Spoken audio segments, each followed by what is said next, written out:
আসসালামু আলাইকুম ওয়া রাহমাতুল্লাহি ওয়া বারাকাতুহু।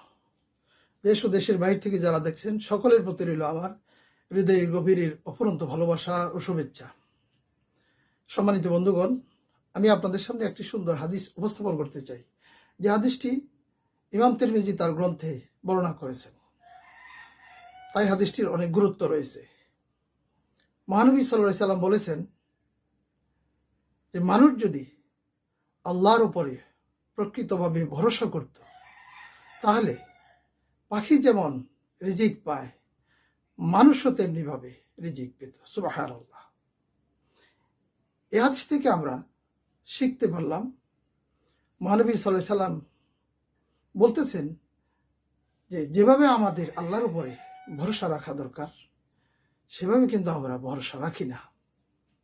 সেভাবে যদি আমরা ভরসা রাখতাম, অবশ্যই তিনি আমাদের আরো সহজভাবে, আরো সুন্দর পদ্ধতিতে আমাদের রিজিক শুধু নয়, আমাদের জীবনের যা যা প্রয়োজন সব তিনি মিটিয়ে দিতেন।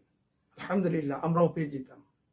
কিন্তু আমাদের ইমানের ঘাটতি রয়েছে, আমাদের আত্মবিশ্বাসের ঘাটতি রয়েছে, আমাদের ইমানের যে নূর সেটা যেন নিবু নিবু অবস্থা।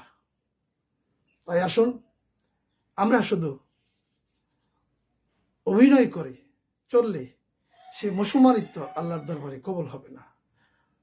প্রকৃতপক্ষে হৃদয় দিয়ে, আমার দেহ মন দিয়ে একনিষ্ঠভাবে আল্লাহর উপরে ভরসা রাখতে হবে, সকল সময়, সকল অবস্থায়, বিপদে আপদে, মুসিবতে, সুখে দুঃখে। তাহলেই আল্লাহর উপরে ভরসা রাখা হবে এবং আমাদের যে পাওনা সেটাও আমরা আলহামদুলিল্লাহ পেয়ে যাব। আমরা সুখী হব দুনিয়াতে, আমরা নাজাত পাবো আখিরাতে। তাই আসুন, মুহাম্মদ রাসূলুল্লাহ সাল্লাল্লাহু আলাইহি সাল্লাম যেভাবে আমাদের ঈমানকে তাজা রাখতে বলেছেন, যেভাবে আল্লাহর উপরে ভরসা রাখতে বলেছেন, তার উপরে যে আত্মবিশ্বাস, তিনি যে মহিয়ান গরিয়ান, মহান শক্তিশালী সৃষ্টিকর্তা, নিখিল বিশ্বের স্রষ্টা, তাকে আমাদের সকলের যথাযথভাবে তার হুকুম পালন করতে হবে, তার মর্যাদা দিতে হবে, তার উপরে আত্মবিশ্বাস রাখতে হবে, তার উপরে ভরসা রাখতে হবে।